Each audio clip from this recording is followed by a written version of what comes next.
오늘 현장에 망대를 세우자.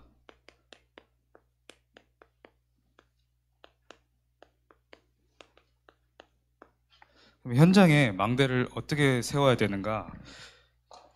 그 부분을 오늘 좀 나누고자 합니다.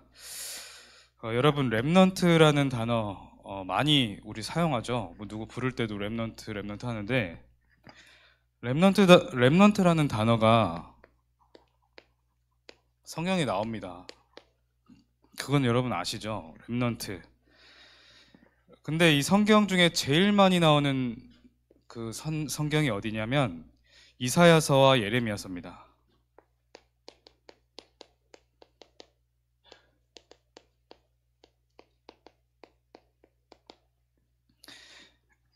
이사야서, 예레미야서에 가장 많이 나오는데 물론 뭐 다른 성경 또 이사야서, 예레미야서 안에도 꼭 랩넌트라는 단어 아니더라도 이 랩넌트라는 의미를 두고 쓴 곳들이 곳곳에 계속해서 나와요. 그리고 사실은 하나님의 모든 관심이 랩넌트를 향해 있습니다. 성경을 보면 이때 특별히 또 이사야 선지자와 예레미야 선지자가 많이 말을 했으니까 이때 당시에 후대들이 대표적인 후대 랩넌트가 다니엘이었어요. 그리고 다니엘의 세 친구 있죠. 사드락, 메삭, 아벳느고, 그리고 에스더도 있었습니다. 이 사람들이 이사야 선지자와 예레미야 선지자의 선포하는 렘넌트라는 언약을 붙잡았더니 이 사람들을 통해서 하나님은 하나님의 일을 하신 거예요. 당시에 큰 위기 가운데 있었던 이스라엘 백성들, 그리고 강대국으로부터 큰 재앙을 맞이하고 있는 전 세계 살리는 주역이 되었습니다. 말씀을 붙잡은 렘넌트를 통해서. 여러분, 렘넌트의 이 사전적 의미가 뭐냐면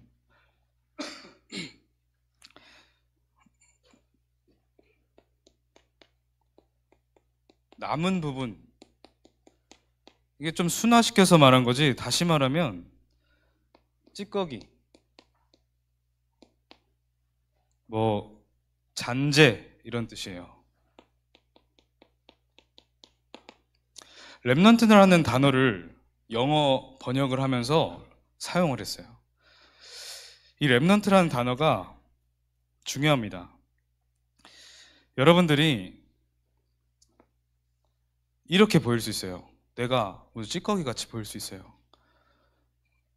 사람들은 멋있게 잘 나가고 하나님 믿지 않는 자들이 더 멋있어 보이고 있어 보이고 할 수 있어요. 여러분들은 반면에 나 자신을 쳐다보니까 찌꺼기 같아. 그냥 뭐 잔재 같아. 그냥 뭐 들에 피어있는 꽃이 아닌 잡초 같아. 이렇게 생각이 될 수도 있어요. 그러나 하나님은 왜 렘넌트라는 단어를 쓰셨을까요?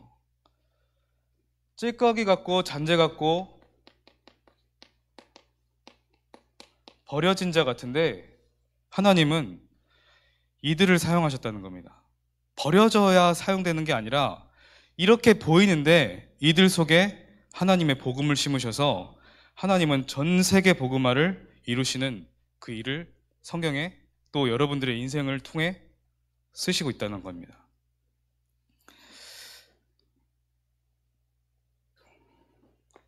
이사야 6장 13절에는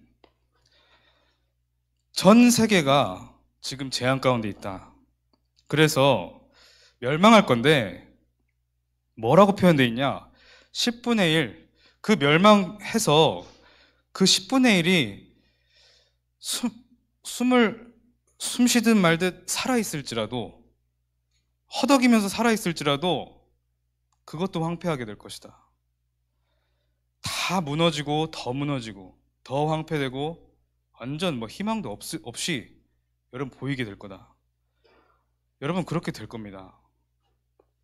진짜 복음 가진 자, 그 자를 하나님 원하시는데 그 자가 살아가야 될 세상, 여러분들이 봐야 될 세상은 황폐되고 10분의 1도 남지 않는 그 황폐함, 그게 찾아온다는 거예요. 이것도 황폐하게 될 것이다. 밤나무와 상수리 나무가 배임을 당할지라도 그 그루터기는 남아있는 것 같이 거룩한 씨가 이 땅의 그루터기니라. 버려진 자처럼 보이는 이 렘넌트가 이 땅의 거룩한 씨앗이고 이 땅을 다시 살릴 그루터기라. 하나님은 그렇게 말씀하시는 거예요. 그래서 여러분들, 하나님은 세상에 많은 사람들 두셨지만 거룩한 씨, 남은 자, 이 남은 자라는 참된 소망을 두신 거예요.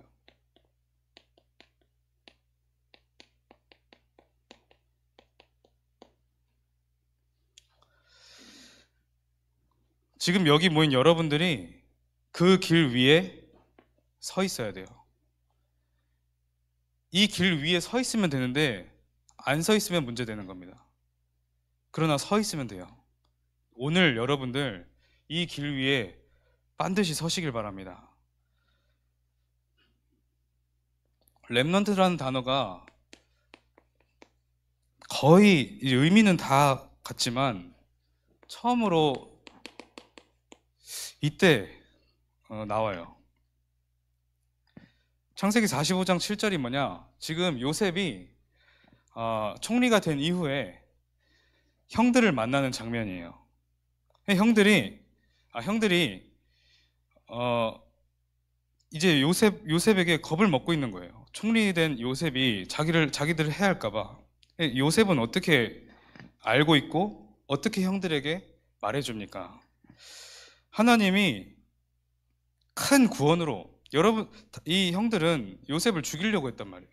시기 질투해서 죽이려고 했는데, 그래서 노예도 하고 감옥도 가고 여러 가지 고난 같은 그런 순간들을 겪었는데, 요셉은 어떻게 알고 있었고 어떻게 형들에게 전달을 했는가? 하나님이 큰 구원으로 당신들의 생명을 보존하고 당신들의 후손을 세상에 두시려고 나를 당신들보다 먼저 보내신 거다. 여러분들, 이렇게 고백할 수 있는 렘넌트들 이 자리에 있다면 하나님은 그 렘넌트를 사용하시는 거예요. 당신들의 생명을 보존하고 당신들의 후손을 세상에 두시려고 나를 먼저 보내신 거다. 여기서 당신들의 생명을 보존하고 라는 말을 할 때는 당신들, 요셉의 형들을 말하는 거예요. 그런데 당신들의 후손을 세상에 두시려고, 당신들의 생명 보존하고 당신들의 후손을 세상에 두시려고 할 때 그 후손을 렘넌트라고 적었어요. 후손이라고 하면 자녀들, 다음 세대 이렇게 할 수도 있거든요. 실제로 렘넌트라는 단어보다 디센던트라는 자손이라는 단어를 훨씬 많이 쓰죠.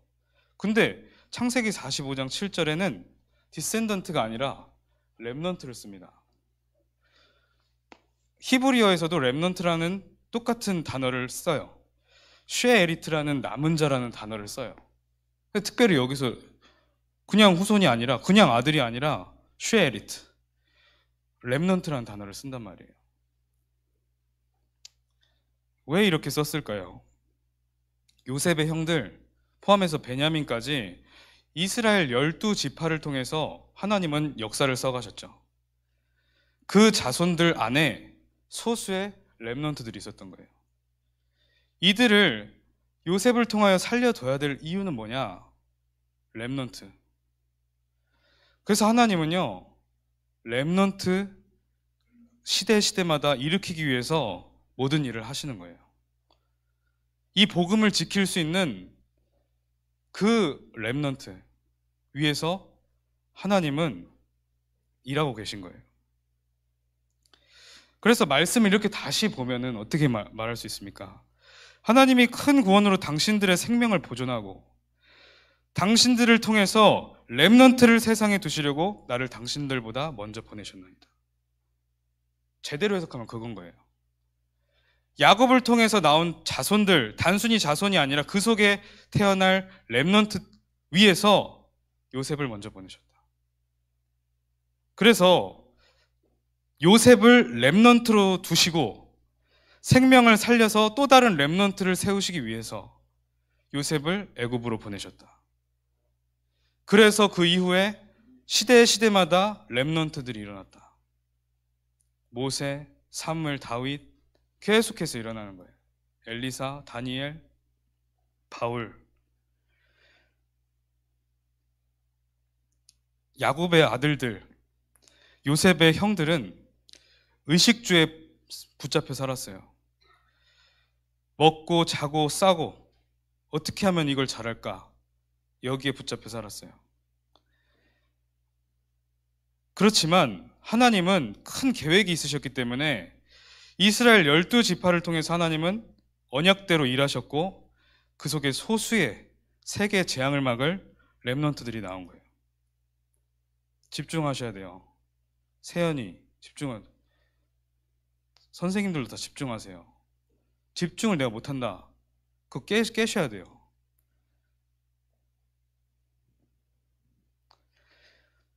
열두 지파를 통해서 하나님이 일하셨는데 단순히 야곱의 아들들이 하나님의 자녀고 거룩한 백성입니까? 그게 아니잖아요. 믿음의 자녀들 다 아브라함의 후손이라 그랬어요. 그리스도를 믿는 자들은 다 하나님의 자녀예요. 육신적인 걸 말하는 게 아니에요.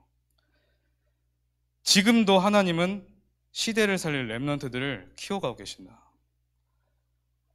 이 자리에 모인 여러분들이 그 일을 하는 사람들인 거예요. 선생님들은 그 일을 하는 사람들입니다. 렘넌트들이 이 길 위에 온전히 서 있을 수 있도록 계속 기도해 주셔야 돼요. 그렇다면 선생님들이 먼저 하셔야죠. 선생님들이 렘넌트답게 렘넌트의 모델적인 응답을 먼저 누릴 수 있어요. 그렇게 하기 위해서 선생님들을 부르셨겠죠.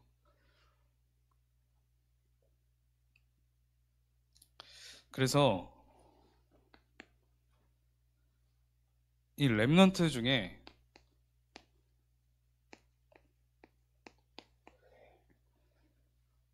아까 나온 다니엘,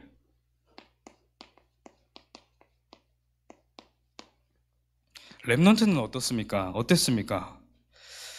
지금 다니엘이 사는 시대는 이스라엘이 완전히 멸망에 빠져서 바벨론이라는 강대국 포로되어 갔어요. 지금도 마찬가지예요, 여러분. 전쟁을 해서 꼭 포로로 끌려가야 포로가 아니에요. 뭔가에 포로되어 있어요. 노예되어 있고 완전 속국되어서 이게 뭐 잘못된 건지 잘된 건지 아무것도 몰라요. 그리고 실제로 강대국에 노예되어 있는 겁니다. 정치적으로, 경제적으로. 이런 시대 속에 렘넌트들 하나님이 부르시는 거예요. 지금 이런 상황인데 다니엘서 1장 8절에 보니까 이런 상황인데 뜻을 정하여 왕의 음식과 그가 마시는 포도주로 자기를 더럽히지 아니하리라 하고 결단한 거예요. 포로로 가 있어요. 지금 포로라는 사실을 명확히 인지하고 있어요. 그리고 나는 왜 포로로 왔는지 알고 있어요. 그래서 왕의 음식, 그가 주는 포도주 먹지 않아. 단순히 그냥 음식 그거 우상 아니야? 이렇게 한 게 아니라 포도주 싫어. 그거 좀 안 좋은 음식이잖아. 거룩하지 않은 음식이잖아. 이래서 한 게 아니라 이스라엘 언약의 백성이 지금 왜 포로로 되어 있는가를 알았던 거예요. 이스라엘 백성이 메시아, 오직 그리스도, 이것을 세계에 전파할 세계 복음의 언약을 놓쳐서 지금 이렇게 되었다는 것을 다니엘은 알았던 거예요. 이것을 아는 렘넌트가 나와야 된다고요.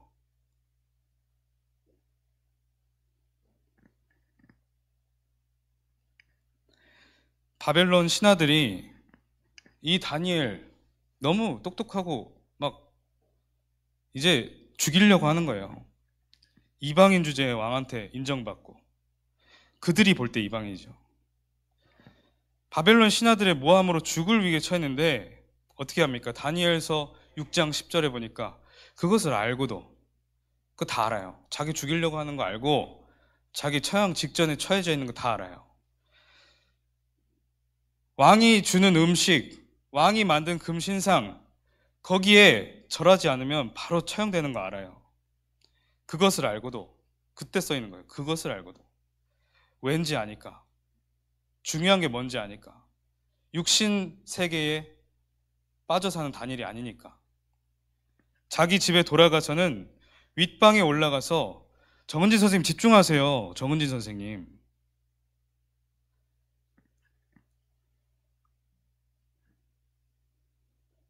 그것을 알고도 자기 집에 돌아가서 윗방에 올라가서 예루살렘을 향한 창문을 열고 전에 하던 대로 하루 3번씩 무릎을 꿇고 기도하며 그의 하나님께 감사했다. 렘넌트가 어때야 됩니까? 죽을 위기라는 걸 알았어요. 근데 더 중요한 게 뭔지 아는 거죠. 그래서 어떻게 해야 될지를 알았던 거예요. 결국에는 다니엘을 사자 굴 속에 집어넣어요. 그 모함대로, 그 계략대로. 근데 물려 죽여서 사자가 다 잡아먹는 그 형을 받게 되었는데 멀쩡히 살아나왔어요. 하나님이 주의 사자를 보내셔서, 주의 천사를 보내셔서 사자 입을 봉하셨어요. 그 사실을 왕이 깨닫고 왕이 결국에는 하나님을 찬양하잖아요. 언약을 제대로 붙잡은 자, 왜 시대가 이렇게 되는지 아는 자, 그래서 무엇을 해야 되는지 아는 자, 그게 렘넌트예요. 아무 때나 그냥 렘넌트 하니까 난 렘넌트인가 보다 하는데, 렘넌트의 참 의미를 제대로 알고 시작해야 되는 거예요. 결국에는 다니엘을 죽이려 했던 신하들 어떻게 됐습니까? 왕이 역으로 그들을 사자굴에 집어넣어 버렸어요. 어떻게 죽었습니까? 그 신하들이 땅에 떨어지기도 전에 사자가 위에 막 서로 막 잡아먹으면서 땅에 떨어지기도 전에 다 잡아먹었다. 그 말은 사자들이 굉장히 배고팠었다는 거거든요. 다니엘이 그 배고픈 사자들 앞에 하나님 지키셨어요. 다니엘의 새 친구인 사드락, 메삭, 아벳느고, 그들은 또 어떤 일이 있었습니까? 이들이 언약을 붙잡고 결단했어요. 다니엘과 함께. 바벨론의 왕, 당시 느부갓네살 왕이에요. 역사적으로 봤을 때도 전 세계적으로 이런 일이 없었다 할 정도로 강대국이 된 거예요. 바벨론이라는 나라가. 얼마나 커 보였겠습니까? 이 느부갓네살 왕이 금신상으로 우상을 만들었어요. 그래서 그 금신상 앞에 모든 사람이 절하게 만들었어요. 절하지 않는 자는 완전 뜨거운 풀무불에 던져 넣겠다. 근데 이 세 친구가 자기들이 결단한 대로 절하지 않았어요. 그래서 왕이 그 소식을 듣고 그 세 친구에게 말하죠. 내가 만든 신상에 네 왜 절하지 않냐? 너희를 맹렬히 불타는 그 풀무불에 던져버리겠다. 근데 이 세 사람의 답이 이제 완전히 언약입니다. 느부갓네살이여, 우리가 이 일에 대하여 왕께 대답할 필요가 없습니다. 왕이 왜 네 금신상에 절하지 않냐, 네 죽여버리겠다 했는데, 느부갓네살, 넌 당신한테 대답할 필요도 없어. 이렇게 대답. 왕인데. 왕이여, 우리가 섬기는 하나님이 우리를 맹렬히 타는 풀무불 가운데서 능히 건지시겠고 당신의 손에서도 우리를 건지실 것이다. 거의 도전장처럼 얘기하죠. 근데 그 다음 대답이 더 중요합니다. 그렇게 하지 아니하실지라도 왕이여, 우리는 당신이 세운 금신상에 절할 수 없습니다. 하나님이 나를 지키지 아니하실지라도 난 할 수 없어요. 내가 붙잡은 언약, 난 하나님이 살아계심을 믿고 하나님이 나에게 주신 사명을 알고 하나님이 무엇을 원하시는지를 알고 홍해 바다가 가로막고 있더라도 뒤에 애굽 군대가 쫓아오더라도 내가 해야 될 일은 알고 있기 때문에, 왜 언약의 백성이 지금 노예되고 포로되고 소국되는지 알기 때문에. 그러니까 당연히 어떻게 합니까? 왕이 분에 가득했다 그랬어요. 분에 가득하여 그들을 풀무불에 던졌다. 근데 왕이 놀라버리죠. 세 사람을 던져 넣었는데 또 결박해서 넣었어요. 완전 묶어가지고. 근데 보니까 불 사이에 걸어 다니는데, 결박이 풀리고 걸어 다니는데 세 사람이 아니라 네 사람이 막 걸어 다녀요. 느부갓네살 왕이 놀라서 가까이 가서 다시 나와라 부르니까 그 세 사람이 멀쩡히 걸어서 나오죠. 이 세 친구가 말한 그 하나님을 왕이 믿게 된 거예요. 뭐라고까지 말합니까? 바벨론의 모든 사람들, 이 세 사람이 있는 하나님, 그 하나님께 경솔히 말하면 니네 몸을 쪼개버리겠다. 너희 가문을 걸음터로 삼아버릴 것이다. 이 느부갓네살 왕이 아주 뭐 그렇게 자기가 원래 그랬다가 하나님을 찬양하는 거죠. 렘넌트가 뭡니까? 렘넌트가 전도를 어떻게 해야 됩니까? 렘넌트의 미래는 어때야 됩니까? 하나님은 렘넌트를 이렇게 사용하셨다는데 이 당시 하나님이 여러분 지금 하나님인 거를 알고 있잖아요. 근데 여러분 사실 머릿속에서만 알고 있지 실제로 믿지 않는 겁니다.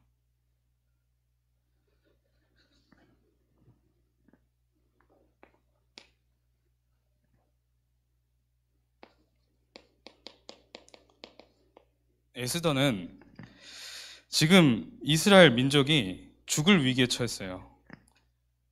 죽을 위기에 처해서 지금 삼촌이 모르드게가 결단을 시키는 거예요. 지금 이런 때다. 하만이라는 이 신하가 이렇게 해서 계략을 쓰고 있다. 에스더가 금식합니다. 그때부터. 하나님의 언약이 끊기면 안 되니까. 금식하며 기도하다가 답을 내요. 내가 왕이 정한 그 법 다 깨고 왕 앞에 내가 가겠다. 그렇게 하면은 이때 당시에는 막 죽음이에요. 그냥 왕 앞에 바로 그냥 나아가고 막 주장하고 이런다? 그럼 죽음인 거예요. 근데 에스더가 그걸 알지만 뭐라고 말하냐? 죽으면 죽으리이다. 나는 죽으면 죽겠다. 왜? 하나님의 언약 그거 성취되는 길 위에 나는 있어야 되니까. 결국에는 이스라엘을 다 살려내죠. 여러분, 아무 때나 죽으면 죽으리다 하는 거 아니에요. 아무 때나 결단하고 달려드는 게 아니에요. 반대로 늘 게으르게 아무것도 안 하고 어떻게든 뭐 되겠지 이것도 아니에요. 하나님이 원하시는 자가 누구냐? 결단해야 할 분명한 이유를 아는 자. 그래서 이유가 사라진 자. 이 언약을 위해서라면 이유가 사라지는 거예요. 핑계도 없어요. 그러다 보니까 진짜 기도 속으로 들어가니까 시간표를 알아요. 그러니까 아무 때나 달려드는 게 아니라 시간표를 안다니까요. 에스더가 지혜롭게 했어요. 이거 할 때도. 왕이 이유를 계속 묻는데도 말 안 해줘요. 시간표가 아직 안 돼서. 에스더는 정확한 언약을 딱 알고 있었죠. 렘넌트들이 현장의 망대를 어떻게 세웁니까? 현장의 망대 어떻게 세웁니까? 먼저 렘넌트가 무엇인지 알아야 돼요. 렘넌트가 뭔지 알아야 돼요. 내가 뭐냐? 렘넌트가 뭐냐? 나 이 자리에 왜 있냐? 난 왜 이렇게 아무것도 안 되냐? 하나님은 무엇을 원하시냐? 하나님이 원하시는 자, 버려진 자처럼 보이지만 결국에는 그리스도 언약으로 모든 것을 살려내는 자, 그 남은 자를 여러분들이 알고 있어야 돼요. 그게 렘넌트들이 현장에 망대 세우는 첫 번째입니다. 그거 모르는데 망대를 왜 세워요? 뭘로 세울 겁니까? 뭘 전해줄 겁니까? 그럼 여러분들의 내용이 뭐가 돼야 되는지.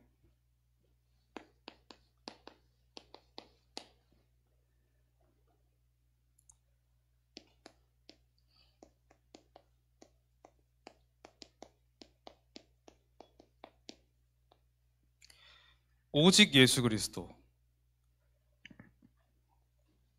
오직 예수 그리스도.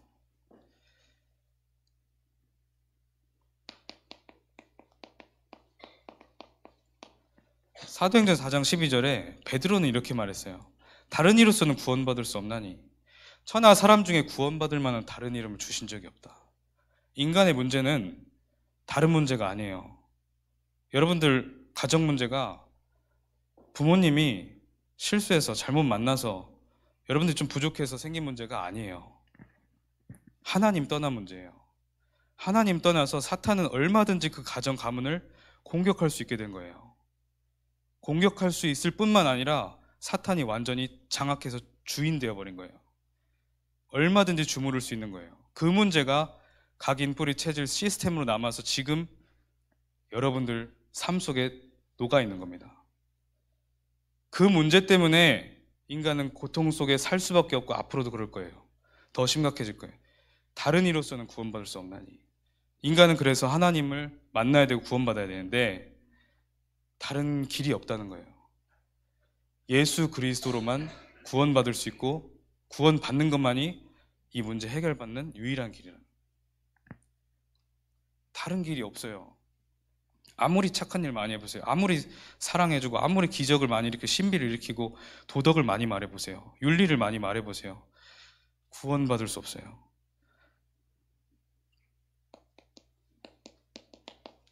예수님이 직접 말씀하셨죠. 내가 곧 길이요 진리요 생명이니 나로 말미암지 않고는 아버지께로 올 자 없다. 예수님 직접 말씀하셨어요. 그 어떤 성인도 내가 길이다, 내가 진리다 말한 사람 없어요.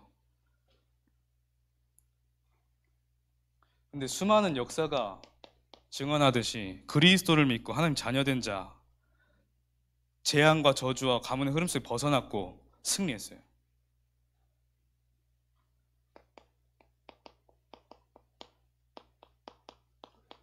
여러분들의 인생의 이유, 여러분들이 오늘 현장에 가는 이유, 여러분들이 누려야 할 유일한 것 사실은 하나님 나라입니다.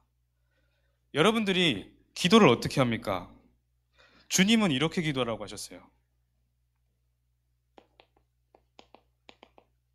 너희는 이렇게 기도해라.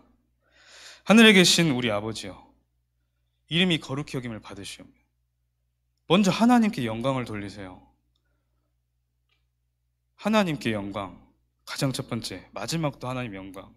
근데 중요한 게 나라가 임하시오며 뜻이 하늘에서 이룬 것 같이 땅에서도 이루어지이다. 하늘의 뜻, 하나님의 뜻이 내게 이루어지기를, 하늘의 뜻이 그대로 땅에 이루어지기를, 하나님의 언약이 그대로 성취되기를, 그 길 위에 서 있으면 되는 겁니다. 내가 그 속에 있기를, 내 기도가, 내 소원이 그것이 되기를, 하나님의 말씀만이, 언약만이 나를 사로잡기를, 그렇게 기도하면 돼요. 그러면 됩니다. 그럼 지금 돈 잘 벌게 해주세요. 친구가 많아지게 해주세요. 성적이 올라가게 해주세요. 여기 안에 다 있다 그랬어요. 필요한 만큼 시간표에 따라 하나님 정확하게 주시겠다 말씀하셨어요. 너희는 먼저 그의 나라와 그의 의를 구하라. 그리하면 이 모든 것 더하시리라. 의, 식, 주 기도하지 말고 이방인이 하는 거 그거 따라가지 말고 진짜 하나님의 나라 구해라. 하나님의 나라가 펼쳐지는 것이 응답입니다. 하나님의 나라 이루어지기를 기도하세요. 하나님이 원하시는 것을 놓고 질문하세요. 여러분들이 지금도 예배 마치면 모든 순간마다 그러면 하나님은 당연히 답을 해주십니다. 정확한 시간표에. 내 나라가 펼쳐지는 게 응답이 아니에요. 모든 사람들이 내 나라를 펼치기 위해서 하나님께 기도하잖아요. 나의 나라가 온전히 세워지기를 하나님 기도하잖아요. 그거는 이 미신 믿고 종교 믿는 사람들이 다 하는 기도예요. 귀신한테 기도하는 그 내용과 똑같은 내용이에요. 주님은 그렇게 반대로 말씀하셨어요. 하나님의 나라가 임하고 하나님의 말씀이 임하고 그래서 흑암이 무너지고 사탄이 무릎을 꿇고 하나님의 나라의 그 일이 벌어지는 것, 그게 여러분들 응답이에요. 렘넌트 때부터 그 기준을 바로 알고 있어야 돼요.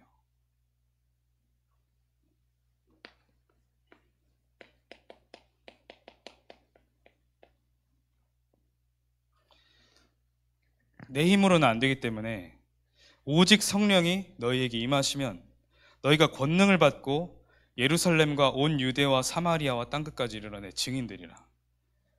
내 힘으로는 안 되기 때문에, 하나님 아시기 때문에.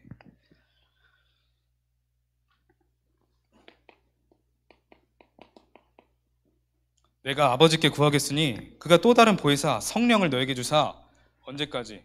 영원토록 함께 있게 하리라.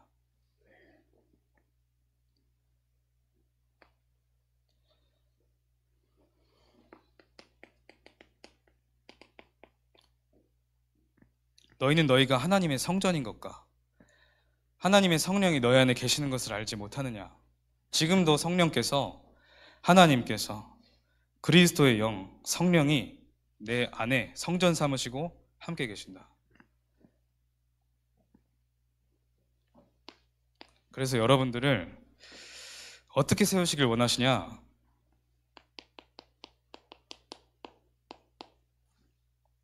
파수꾼. 오늘 읽은 성경 구절입니다. 예루살렘이여, 내가 너희의 성벽 위에 파수꾼을 세우고 그들로 하여금 주야로 계속 잠잠하지 않게 하였느니라. 너희 여호와로 기억하시게 하는 자들아, 너희는 쉬지 말며. 파수꾼을 세웠는데 파수꾼이 쉬면 안 되죠. 또 여호와께서 예루살렘을 세워 세상에 찬송을 받게 하시기까지 그로 쉬지 못하시게 하라. 하나님이 쉬십니까? 하나님이 영원토록 여러분들과 함께 하시는데 여러분들이 하나님을 쉬지 않고 바라보라는 거예요. 망대 위에 올라선 파수꾼은 쉬지 않습니다. 쉬면 안 됩니다. 여러분들에게 하나님이 영혼을 맡기셨기 때문에 기도를 쉬지 마세요. 기도가 삶 속에 녹아질 때까지 기도를 계속하세요. 정은지 선생님 집중하시라고요.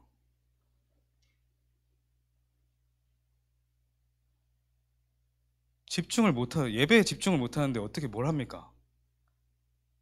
설교가 재미없어서 그냥 집중 안 해도 돼요?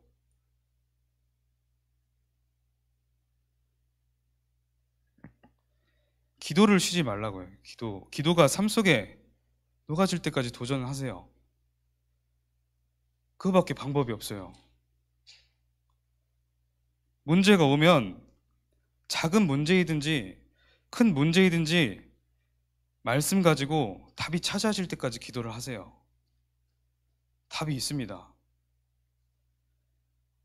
문제 해결을 원하지 마세요. 문제 해결이 아니라 하나님이 원하시는 것을 놓고 기도하세요. 하나님 지금 뭘 원하십니까? 문제가 무조건 나쁜 겁니까? 그게 아니잖아요. 다 하나님 방법이고 하나님의 인도하시는 길입니다.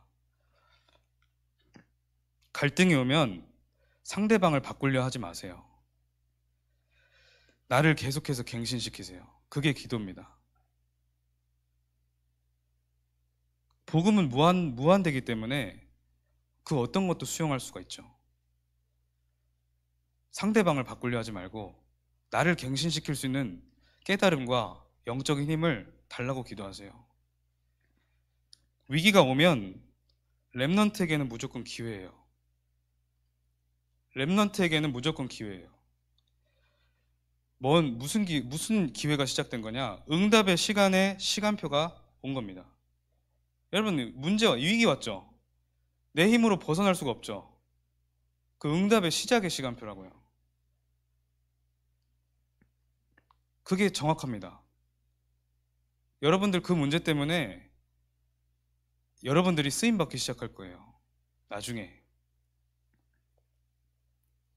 그거를 놓쳐버리고 그냥 길 밖에서 하나님 은혜 주신 대로 그냥 살아가지만 하나님 말씀 관심도 없고 세상에 말하는 거 똑같이 휩쓸려 가고 이거냐 저거냐 고민하고 앉아있고 그러면 안 된다고요.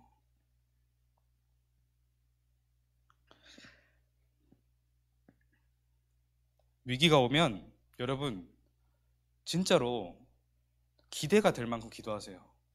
가정 문제 여러분들 해결할 수 없잖아요. 부모님이 막 싸워버리는데 어떡합니까? 경제가 이상하게 계속 무너지는데 어떡합니까? 진짜 벼랑 끝으로 내가 몰아져 갔는데 어떡합니까? 하나님은 살아계시고 여러분들과 함께하고 계시다는 사실만 계속 믿고 있다면 기대가 될 만큼 하나님이 깨달음을 주실 겁니다. 이것이 여러분들이 현장에 망대를 세우는 방법입니다. 렘넌트가 무엇인지 알고, 렘넌트가 누구냐? 하나님은 렘넌트를 어떻게 보시냐? 시대를 두고 하나님은 어떤 관심을 두고 계시냐? 오직 예수 그리스도, 오직 하나님 나라, 오직 성령, 여기에 인생의 모든 것을 맞춘 자, 그리고 그거 가지고 오로지 기도 속으로 들어가는 파수꾼의 사명을 감당하는 것, 이것이 여러분들이 회복해야 될 언약이자 여러분들에게 찾아올 응답입니다. 렘넌트들이 이 응답을 받아 나가기를 바랍니다. 기도하겠습니다. 하나님 아버지 감사합니다. 오늘도 언약의 대열 속에 그 길을 걸어가는 우리들 예배 자리에 모이게 하신 것 감사합니다. 오직 예수 그리스도, 오직 하나님 나라, 오직 성령으로 모든 인생이 방향 맞춰지게 하시고 이 속에서 나오는 모든 하나님의 능력과 응답 체험하며 작품을 남기는 모든 인생이 되게 하여 주시옵소서. 오늘도 우리 예배를 통하여 하나님 최고의 영광을 받으시옵소서. 예수 그리스도 이름으로 기도합니다. 아멘.